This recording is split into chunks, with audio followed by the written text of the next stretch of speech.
तो भारत में digital personal data protection act 2023 के नियम अब लागू हो चुके हैं, नोटिफाई हो चुके हैं। नए नियमों के तहत कंपनियों को अब यूजर्स को ये बताना होगा कि उनका डेटा कैसे और क्यों इकट्ठा किया जा रहा है। खास बात यह है कि बच्चों के डेटा को लेकर सख्त प्रावधान किए हैं, लेकिन इस नए बिल को लेकर कुछ एक्सपर्ट्स की राय भी मिली जुली है। कुछ का कहना है कि यह कानून लोगों की प्राइवेसी को मजबूत करता है, लेकिन कई लोग इसे कंपनियों के लिए महंगा सौदा भी मानते हैं, क्योंकि नियमों को पूरा करने में काफ़ी खर्च और मेहनत लगेगी। कुछ एक्सपर्ट्स ये भी कहते हैं कि ये नियम छोटे स्टार्टअप्स के लिए भारी पड़ सकते हैं, जबकि बड़ी कंपनियों के लिए डेटा लॉग्स और सिक्योरिटी सिस्टम्स को संभालना आसान होगा। कुछ एक्सपर्ट्स की राय इसमें डेटा प्रोटेक्शन को लेकर ये भी है कि निजता का हवाला देते हुए, पर्सनल इंफॉर्मेशन का हवाला देते हुए सरकारी अधिकारी आपको पारदर्शी जानकारी नहीं देंगे। इस तरह की मिलीजुली प्रतिक्रियाएं इस पे आ रही हैं। आज इसीलिए हमने एक्सपर्ट्स का एक बड़ा पैनल रखा है, जो आज इन पूरे नए रूल्स को डिकोड करेंगे और आपको समझाएंगे आसान भाषा में। मेरा नाम है दीपक डोभाल, आप देख रहे हैं आपकी खबर आपका फायदा। मैं लौट रहा हूं मेहमानों के साथ।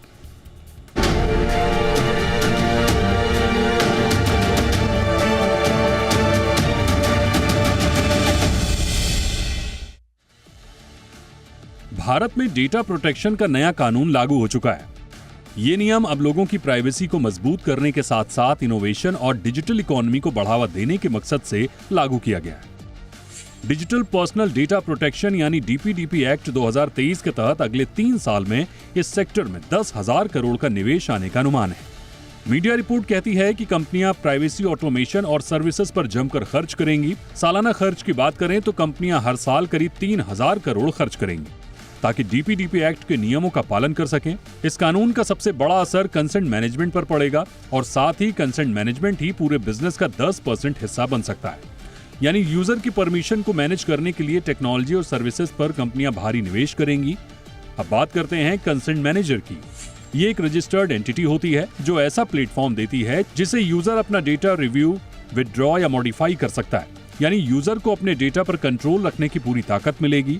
रिपोर्ट के मुताबिक इस सेक्टर में काम करने वाली कंपनियां 2 करोड़ रुपए तक का निवेश कर सकती हैं। अब बात करते हैं भारत के डेटा संरक्षण कानून की टाइमलाइन की। सितंबर 2011 में डीपीडीपी की शुरुआत हुई, जब न्यायमूर्ति एपी शाह की अध्यक्षता में एक पैनल बना। अक्टूबर 2012 में पहली बार गोपनीयता कानून का ढांचा तैयार करने की सिफारिश हुई। अगस्त 2017 में सुप्रीम कोर्ट ने पुट्टुस्वामी फैसले में गोपनीयता को मौलिक अधिकार घोषित किया। दिसंबर 2018 में बीएन श्रीकृष्ण समिति ने डेटा संरक्षण का फ्रेमवर्क पेश किया। दिसंबर 2019 में संसद में विधेयक पेश हुआ, लेकिन कई बार स्थगित हुआ। जनवरी 2025 में नियमों पर मसौदा आया और नवंबर 2025 में आखिरकार डीपीडीपी एक्ट लागू हो गया। डीपीडीपी एक्ट के तहत कोई भी ऐप या कंपनी आपका डेटा तभी ले सकती है जब आप साफ साफ इजाजत दें।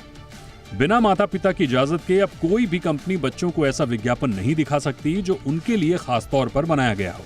कंपनियां आपका डेटा विदेश भेज सकती हैं, लेकिन सरकार चाहे तो कुछ देशों को इस डेटा को भेजने से रोक सकती है। गलत इस्तेमाल पर आप शिकायत कर सकते हैं। आप अपना डेटा देख सकते हैं, सुधार सकते हैं या डिलीट करवा सकते हैं। कंपनियों को 90 दिन में जवाब देना होगा।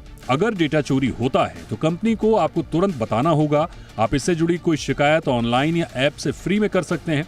अगर संतुष्ट ना हो तो कोर्ट में अपील भी कर सकते हैं। अगर कंपनी नियमों का उल्लंघन करती है तो उसकी जांच डेटा प्रोटेक्शन बोर्ड करेगी। दोषी पाए जाने पर 250 करोड़ रुपए तक का जुर्माना लग सकता है। इस एक्ट के तहत कंपनियां डेटा को कम से कम 1 साल तक रख सकती हैं। भारत के नए डेटा प्रोटेक्शन कानून को लेकर एक्सपर्ट्स की राय मिली जुली है। कुछ का कहना है कि यह कानून लोगों की प्राइवेसी को मजबूत करता है, लेकिन कई लोग इसे कंपनियों के लिए महंगा सौदा मानते हैं, क्योंकि नियमों को पूरा करने में काफी खर्च और मेहनत लगेगी।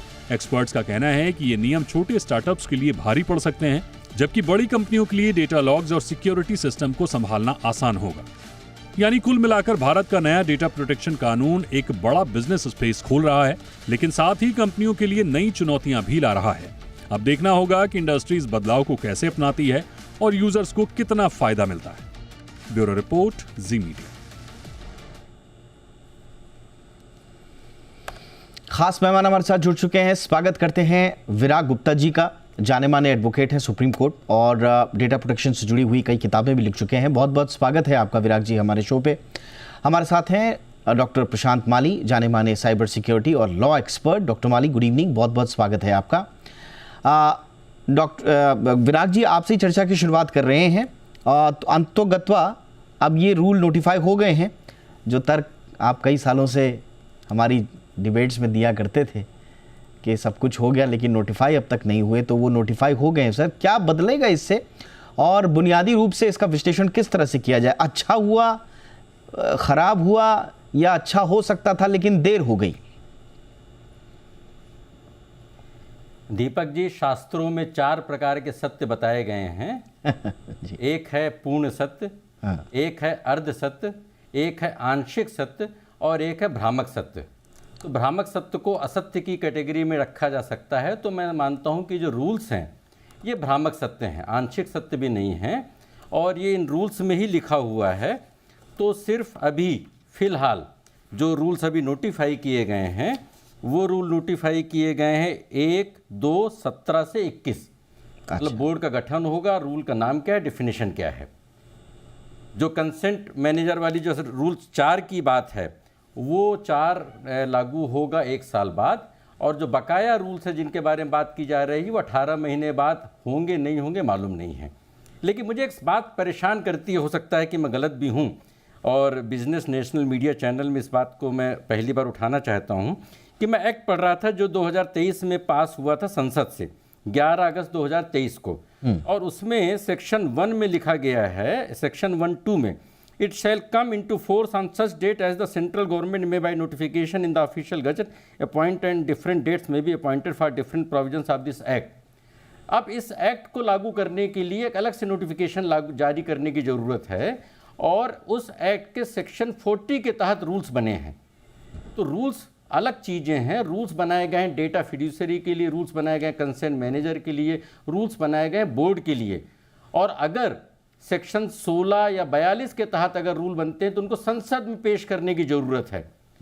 तो मुझे समझ में नहीं आ रहा है कि सन 2012 से जो यात्रा चालू हुई, 9 जजों की 2017 के जजमेंट से उसका एक लॉजिकल एंड हुआ, जस्टिस श्री कृष्णा कमीशन बना, उसके बाद फिर 2 जेपीसी बनी, और कई राउंड के बाद 2023 में संसद से कानून बना, और उस कानून को क्यों रोका जा रहा है, कैसे रोका जा रहा है, क्यों लागू नहीं किया जा रहा है, और रूल से ये कानून कैसे लागू होगा, और जो रूल बनाए जाने थे सेक्शन 40 में उसके सीमित दायरा था। तो मुझे लग रहा है कि जो डेटा सुरक्षा है, भारत में बड़े बड़े डेटा सेंटर्स आ रहे हैं, एआई की क्रांति हो रही है, डिजिटल इंडिया बन रहा है, लेकिन डेटा सुरक्षा कानून अभी भी वो गर्त में ही है। मुझे नहीं लगता है कि उसकी कोई अभी कानूनी कोई अभी उसका औचित्य अभी सामने आया है। नहीं, एक बहुत मतलब बुनियादी मेरा सवाल है। आपने इतना सारा कानूनी उसमें पेचीदगियाँ बताई हैं। आप बड़े कानूनविद हैं, स्वाभाविक रूप से उसमें कुछ ना कुछ दम होगा। लेकिन मुझे बताइए, बहुत सिंपल सी बात जो मेरे दिमाग में आ रही है कि संसद ने पहले ही digital personal data protection act 2023 pass किया हुआ है, रूल्स नोटिफाई नहीं थे, रूल बनाकर इस कानून को अब नोटिफाई कर दिया गया है। तो अब क्या इसमें कोई दांव-पेच है? आप सही कह रहे हैं कि कुछ कानून नियमों को लागू करने के लिए 12 से 18 महीने का समय जरूर दिया गया इसमें, मसलन टेक कंपनियों को। अब वो क्या है वो भी मैं आपसे समझूंगा, लेकिन क्या ये इतना सपाट नहीं है विराट जी? एक भी नियम दीपक जी, एक भी नियम अगर लागू हुआ हो तो मुझे बता दें। अच्छा, ये जो रूल्स बनाए गए हैं, और इस रूल्स में अगर एक भी, इस रूल्स में टोटल लगभग 23 रूल्स हैं। बोर्ड का गठन या डेफिनेशन या रूल का नाम वो तो औपचारिकता है। मैं एक इंटरेस्टिंग बात बताऊं, एक मेरे दोस्त थे, उन्होंने किताब लिखी, उस किताब का विमोचन और उसकी भूमिका महाराष्ट्र के राज्यपाल ने किया था, और वो 250-300 रुपए की उस जमाने में किताब थी, और उस किताब का नाम था what main know about the women, और उसका कवर पेज अच्छा था, उसने बहुत अच्छी चीजें लिखी थी, और अंदर 500 पेज की किताब में पूरी किताब खाली थी, एक शब्द नहीं था।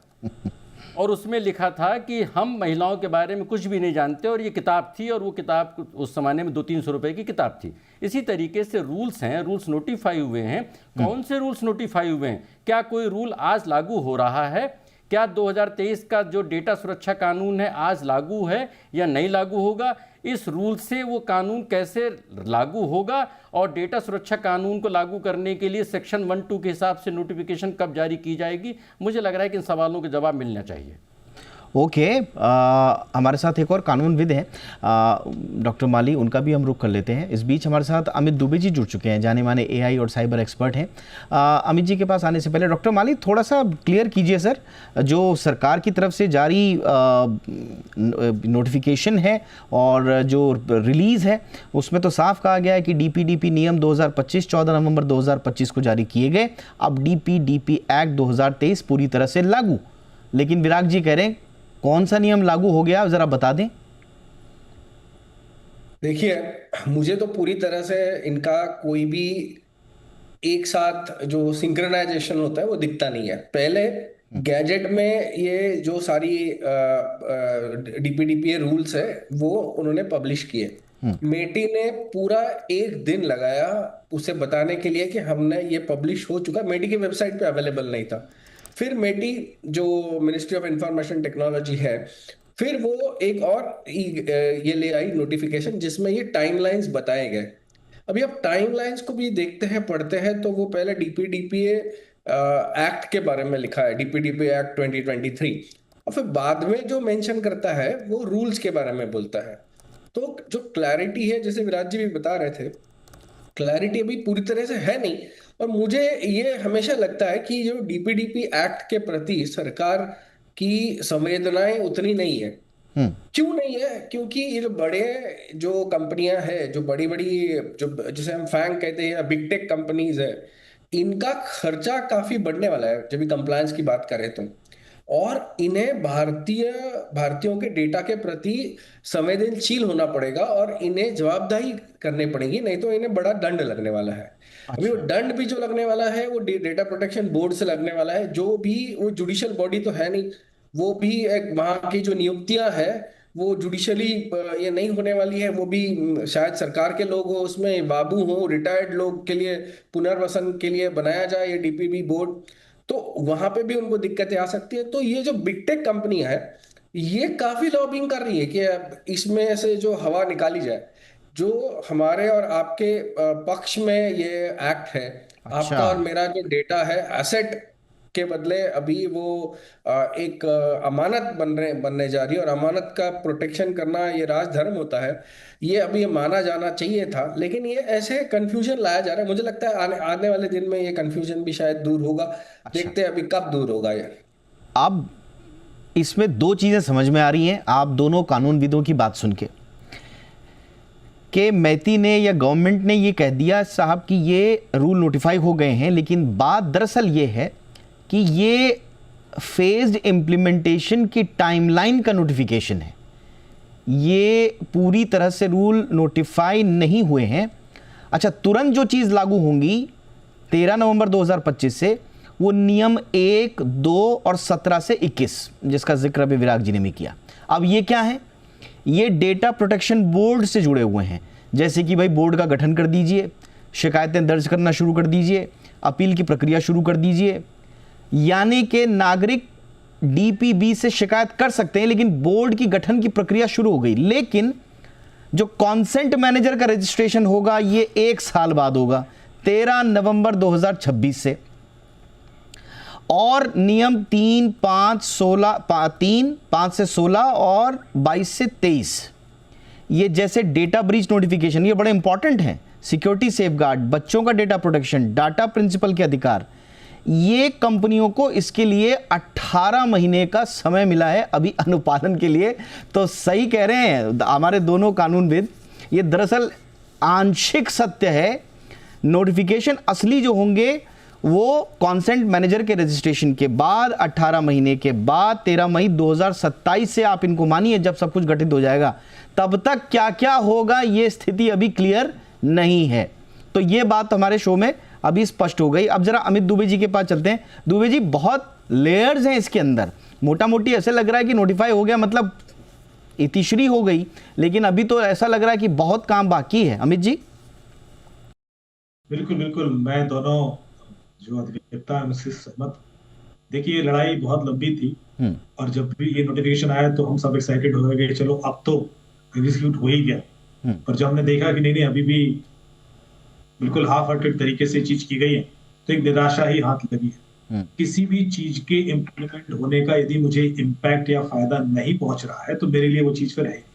अब 18 महीने बाद क्या होगा, उसके बाद वो 5 साल नहीं हो जाएगा, इस बात की कोई गारंटी नहीं। आज मेरी लाइफ में जो नोटिफिकेशन आया उससे कोई फर्क नहीं पड़ा। यदि नहीं पढ़ने वाला तो उसका मुझे मतलब है, मुझे कोई मेरा जो राइट्स हैं, जो उसमें बड़े बड़े राइट्स दिए गए, उसकी वजह से मैं किसी से कोई कानूनी लड़ाई लड़ ही नहीं सकता। अब उसमें कहा जाता है कि डेटा सिर्फ चेकबॉक्स नहीं है, कॉन्ट्रैक्ट है। उसमें कहा जाता है कि राइट टू नो का डेटा है आपका, कि आपका डेटा क्यों लिया जा रहा है, किसको दिया जा रहा है, डिलीट कर दिया जाए यदि मुझे राइट टू डिलीशन, तो सब चीजें हैं। पर क्या आज वो इम्प्लीमेंट हो जाएगी? नहीं, आज नहीं। तो फिर कोई फायदा नहीं ना मुझे उसका एग्जीक्यूशन। आपने वो प्रोविजंस तो दे रखे हैं पर उस प्रोविजंस का ग्राउंड लेवल पर मैं कुछ उपयोग नहीं कर सकता। तो मैं दोनों लोगों से सहमत हूं और ये चीज डेफिनेटली ये दिखा रही है कि गंभीरता नहीं। देखिए, अब अभी यदि हम नहीं जागेंगे तो कब जागेंगे? आपने पिछले 15 साल से हम लोग पता नहीं कितने इस तरह के शो कर चुके हैं। और जब ये data sovereignty bill, data DPTP bill start हुआ था, पर्सनल डेटा प्रोटेक्शन का, सबसे पहले डेटा सोवरेनिटी की बात की गई थी कि सारा डेटा इंडिया में ही रहेगा, इंडिया से बाहर नहीं जाएगा। फिर उस पर बवाल हो गया, उन्होंने कहा नहीं साहब ये तो हो ही नहीं सकता, बहुत इन्वेस्टमेंट हो जाएगा बड़ी बड़ी कंपनीज का। वो बिल पेश ही नहीं हो पाया, वो बिल डिस्कशन मोड में ही खत्म हो गया। उसके बाद नया ड्राफ्ट आ गया, उन्होंने कहा कि भाई व्हाइट लेबलिंग कर लेते हैं। पहले ब्लैक लेबलिंग, ब्लैक लिस्टिंग की गई कि भाई डेटा इन कंट्रीज में ना रखा जाए जो हमारे साथ सहयोग नहीं कर रही हैं, चाइना है, पाकिस्तान है, टर्की है, ईरान। ने कहा इसमें मत रखिए और एक लिस्ट बना के दे दी और कहीं रख लीजिए। उन्होंने कहा नहीं साहब ये भी नहीं माने, तो फिर व्हाइट लिस्टिंग की गई, इस में रख लीजिए। फिर एक बीच का रास्ता निकाला गया कि इस तरह का डेटा मत रखिए, उस तरह का रख लीजिए। तो ये जब से हम कर क्या रहे हैं, हम सिर्फ निगोशिएशन टेबल पर लड़ाई हारे जा रहे हैं और एक पुख्ता रिजल्ट नहीं ला पा रहे। आज भी वही। तो मैं उतना एक्साइटेड अब नहीं हूं। मेरे ख्याल से जितना हम काफी टाइम से वेट कर रहे थे, हर डिस्कशन में कहते थे कब लागू होगा, लेकिन आज भी वो लागू तो नहीं। लेकिन ठीक है, बिल्कुल सही बात है। तो ये स्वाभाविक रूप से थोड़ा निराशा तो होगी, थोड़ा क्यों, काफ़ी निराशा होगी, क्योंकि जिस बात का इंतज़ार इतने सालों से, इतने महीनों से किया जा रहा था और जिस तरह के डेटा थ्रेट्स बढ़ते जा रहे हैं लगातार, उसमें तो तुरंत था, संभावी था कि इसको लागू किया जाए। बट ये क्यों किया गया ऐसा, थोड़ा सरकार का पक्ष भी देखेंगे, वहाँ भी क्या दिक्कतें हैं। हो सकता है कि भाई दुनिया भर की MSMEs हैं, स्टार्टअप्स हैं, बड़ी बड़ी टेक कंपनीज़ हैं, इनको भी तो सिस्टम अपडेट करने के लिए कंसेंट मैनेजर सेटअप उनके लिए चाहिए, ऑडिट चाहिए, इम्पैक्ट असेसमेंट चाहिए, तो संभवतः उनके लिए भी कुछ टाइम चाहिए होगा। शायद सरकार ने इसलिए 18 महीने के आसपास का समय दिया है। बट जैसा कि अमित जी भी कह रहे थे, भाई चाहिए तो तुरंत था, क्योंकि संकट तो आपके सिर पर अभी खड़ा है ना। 18 महीने बाद किसने क्या देखा है, तो उस संकट से निपटने की तैयारी क्या होनी चाहिए थी, इसका इम्पैक्ट थोड़ा एनालिसिस एक छोटे से ब्रेक के बाद।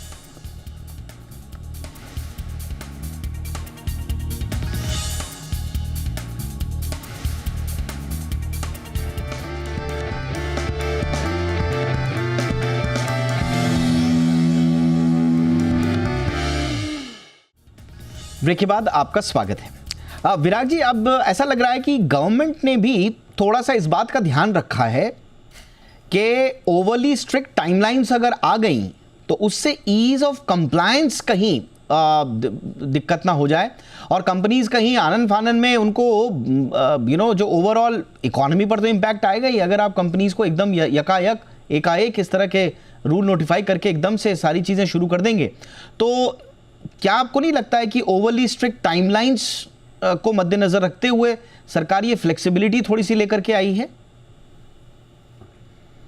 देखिए, जब 2023 में कानून बना था, उस कानून में सारे प्रावधान थे और उस समय बात थी 18 महीने का समय देने की, तो 2 साल का समय ऑलरेडी मिल चुका है कंपनियों को कंप्लाइंस के लिए। तो 2 साल बाद 18 महीने का और समय देना पूरी तरह से अनुचित और गलत है, पहली बात। दूसरी बात, अभी 2 दिन पहले सरसंघ चालक का बयान आया था, क्योंकि सरसंघ चालक ने 3-4 बातों पे बहुत ही, क्योंकि संघ और भाजपा अगर हम देखें तो एक सत्ता में हैं तो सरकार के लिए उनकी जो बातें हैं दिशा निर्देश के तौर पे मानी जाती हैं। और उन्होंने बोला था कि भारत में बढ़ती आर्थिक असमानता एक संकट का विषय है।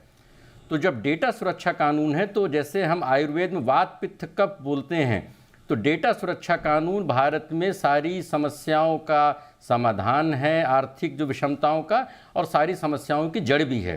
तो जिस दिन भारत में पूर्ण तौर पर डेटा सुरक्षा कानून लागू होगा, उस दिन हमारी स्वदेशी की, हमारे आत्मनिर्भर भारत की सही मायने में शुरुआत होगी, नंबर 1। नंबर 2, हम भारत में आम लोगों के ऊपर कितने तरह की कंप्लाइंसेस करते हैं। एक नई गाड़ी खरीदने के बाद आप उसमें 2 साल 3 साल बाद पीयूसी सर्टिफिकेट नहीं हो तो उसके ऊपर जुर्माना ठोक देते हैं। लेकिन जो बड़ी कंपनियां हैं, जब मस्क जैसा जो एक टेक कंपनी का मालिक है और वो इतनी सैलरी लेते हैं कि जिस सैलरी से वो पूरा एक देश खरीद सकते हैं, और आप उनसे कंप्लाइंसेस नहीं बोलते हैं, तो गरीब आदमी पर, आम आदमी पे नहीं। बट सर, जिसका एग्जाम्पल बार बार दिया जाता है विराग जी, यूरोपियन यूनियन का जो जीडीपीआर, जिसकी बार बार पूरी दुनिया में मिसाल दी जाती है, वहां पर भी 2 साल का ग्रेस पीरियड था सर। तो ऐसा लग रहा है कि ग्लोबल जीडीपीआर 2 साल का पीरियड कब? हमें इसको सन 2012 से जोड़ना चाहिए। अच्छा, जब जस्टिस एपी शाह कमेटी की रिपोर्ट आई थी, उसके बाद 2017 से जोड़ना चाहिए, जब 9 जजों का जजमेंट आया था। जस्टिस श्री कृष्णा कमेटी की रिपोर्ट से जोड़ना चाहिए था। कारवां गुजर गया, गुबार देखते रहे, मरीज तो मर गया, बुखार देखते रहे। तो ऐसा ना हो कि हम उनके कंप्लाइंस के चक्कर में देश की अर्थव्यवस्था को ऐसा संकट बना दें। और आपका शीर्षक है कि नए डेटा सुरक्षा नियमों से साइबर फ्रॉड पर, साइबर अपराधों पर लगाम लगेगी। पूरे रूल में एक शब्द मुझे दिखा दीजिए साइबर अपराध के बारे में, डिजिटल फ्रॉड के बारे में। तो मैं मानता हूं कि इसको आप इस तरीके से देखिए कि 2 बातें। हाँ, मैं आऊंगा। सबसे कम उम्र के बच्चों का डेटा। हाँ, मैं आता हूं विराग जी, बस मुझे 2 मिनट दीजिए।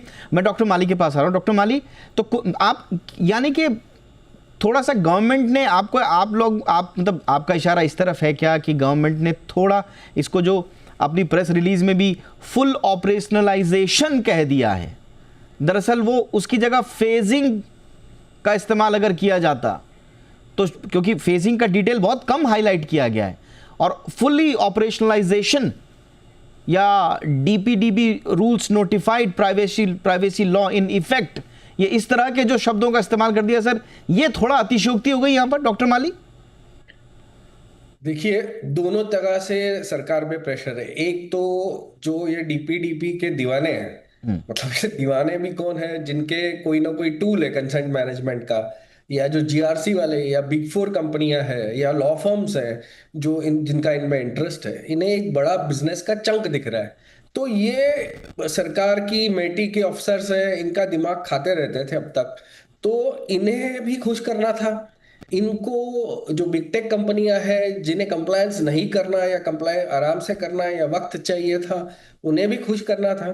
तो ये मध्य साधा गया है कि हमने प्रेस रिलीज में तो ये कहा, लेकिन कानून में ये लिखा है, क्योंकि अल्टीमेटली वही माना जाएगा जो कि कानून में लिखा है ना, गैजेट में जो पब्लिश हुआ है वही माना जाएगा। तो हमने बातें तो कर दी है, अभी वो होती रहेगी, क्योंकि हमने हमारी तरफ से जो जवाबदारियां थी हमारी, वो तो हमने पूरी कर ली। ये मनीषा दिखती है सरकार की, और इसमें दोनों ही पार्टी जिम्मेदार है। तो देखिए, वैसे भी आप मुझे पूछेंगे कि आपके लिए क्या है, अभी दीपक डोभाल जी के लिए उनका पर्सनल डेटा अगर चोरी हो गया तो उन्हें क्या मिलना है? ठेंगा, बिकॉज उन्हें कोई पैसा नहीं मिलने वाला। डीपीडीपी एक्ट में जितना भी 200-250 करोड़ रुपया है, वो तो सरकार की तिजोरी में जाने वाला है। तो आपको और मेरे को एज अ सिटीजन कुछ नहीं मिलने वाला। और आपने अगर गलत डेटा दिया है जानबूझ के, तो आप पे 10-20 हजार रुपया ठोक देंगे, ये आपसे पैसे लेने की गुंजाइश रखते हैं। बड़ी महत्वपूर्ण बात आपने बोल दी।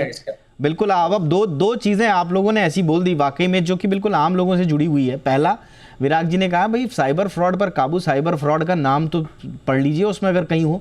दूसरा, आप कह रहे हैं कि भाई हमें आम आदमी के लिए कुछ है नहीं। तो क्या अमित दुबे जी, ये सिर्फ इकोनॉमी के मद्देनजर लाते हुए ये रूल्स लाए गए हैं कि भाई प्राइवेसी मजबूत हो, अब किसकी पता नहीं, लेकिन इकोनॉमी को सपोर्ट मिले? क्या यही है इसका मजमून इस पूरे नियमों का? आम आदमी के लिए कुछ है नहीं सर इसमें, आज हो चाहे 18 महीने बाद हो। नहीं सर, आम आदमी के लिए है, और आम आदमी के लिए ही लॉ लाए जाते हैं। मैं आपको बताता हूँ इम्पैक्ट कैसे पड़ेगा। कमर्शियल इम्पैक्ट की अलग बात होती है, पर ग्राउंड लेवल इम्पैक्ट अलग होता है। पहले हम जीडीपीआर का इम्पैक्ट देख लेते हैं। जैसे कि हमने कहा कि आपने कहा 2 साल का ग्रेस पीरियड दिया गया, 2016 में लाया गया था, 2018 में इम्प्लीमेंट हो गया था। 2 साल में हर एक कंपनी, चाहे वो यूरोप में हो, यूरोप से बाहर, यदि वो यूरोप में बिजनेस कर रही है, इंडियन कंपनी की बात कर रहा हूँ, सबने जीडीपीआर कंप्लायंस करा लिया था। मई में शायद ये एग्जीक्यूट हुआ है 2018 में, और जुलाई में पहला पेनल्टी केस आ गया। एक कंपनी थी यूरोप की, उसको 20 मिलियन का कुछ पेनल्टी लगाया। जनवरी 2019 में तो गूगल पे पेनल्टी लग गई थी $50 मिलियन। तो आप ये सोचिए कि कितना तेजी से इंपैक्ट होना और उसका रिजल्ट दिखना शुरू भी हुआ। अब जहां तक आम आदमी की बात, आम आदमी कोई भी साइबर क्राइम जो आज की डेट में होता है, उससे पहले एक साइबर क्राइम हो चुका होता है जिसके बारे में लोग बात नहीं करते, हम इग्नोर कर देते हैं। वो जो पहला वाला साइबर क्राइम है वो नहीं हो, यदि वो नहीं होगा तो ये दूसरा नहीं होगा। जैसे मैं आपसे कहूं कि आपको कल एक कॉल आ जाता है जी कि सर आपका ये इंश्योरेंस नंबर है, हाँ जी है, आपका प्रीमियम यही था, हाँ, ये डेट ऑफ बर्थ यही है, आपका एड्रेस यही है, आपका लास्ट प्रीमियम इस तारीख को दिया था सर। अरे सर बधाई हो, आपको डिविडेंड पड़ा हुआ है आपका तो 4 लाख का, 5 लाख का, आप क्लेम क्यों नहीं करते? एक काम कीजिए, एप्लीकेशन इंस्टॉल कीजिए, अच्छा, और आपको तुरंत 5 लाख आ जाएंगे। आपने वो एप्लीकेशन इंस्टॉल कर लिया, आपके अकाउंट के बाकी पैसे चले गए, आप इंश्योरेंस कंपनी के पास गए, आपने कहा आपने गलती क्यों की, आपने एप्लीकेशन क्यों इंस्टॉल की? आप चुप, आप विक्टिमाइज हो गए और आपने कुछ कर भी नहीं सकते। जबकि इस व्यक्ति ने एप्लीकेशन इसलिए इंस्टॉल की क्योंकि उसको ये डेटा दिया गया। अब ये डेटा या तो इसको पता था या इंश्योरेंस कंपनी को पता था, या किसी और को पता होने का कोई रीजन नहीं बनता। मैं समझ गया सर। विद दिस लॉ, आप समझ रहे हो, मेरे लुटने के चांसेस कम हो जाएंगे। मुझे इस तरह के कॉल, ऑल राइट सर, समझ में आ गया सर। वो डॉट आपने अच्छे से कनेक्ट कर दिए। काश मेरे पास समय होता तो मैं और डिटेल में, लेकिन आने वाले हमारे बहुत शोज होंगे, इस पे हम डिटेल में बातचीत करेंगे। विराग जी संक्षेप में कुछ कह दें सर, 10 सेकंड है बस। मैं 2 सवाल हैं। पहला जो अभी अमित भाई ने बोला है वो मुझे रूल में नहीं दिख रहा है कि कैसे सेफ गार्ड होगा। दूसरा, सरकार ने संसद में बताया कि चाइनीज ऐप्स को हमने डेटा की वजह से बैन किया। जब डेटा का कानून नहीं है तो कैसे बैन किया था? अच्छा ठीक है सर, ये 2 बारीक सवाल हैं जिन पर आगे हम चर्चा करेंगे, और अभी इसमें बहुत सारी लेयर्स हैं जो इस आज की चर्चा के बाद कुछ नए आयाम खुल रहे हैं, उन पर चर्चा हमारी जारी रहेगी। फिलहाल आज आप इसको कर्टन रेजर मानिए कि क्या एग्जैक्टली नोटिफिकेशन में आया है। बहुत बहुत धन्यवाद आप तीनों का वक्त निकालने के लिए। शो में इतना ही। तमाम दर्शक अपना ख्याल रखें। नमस्कार।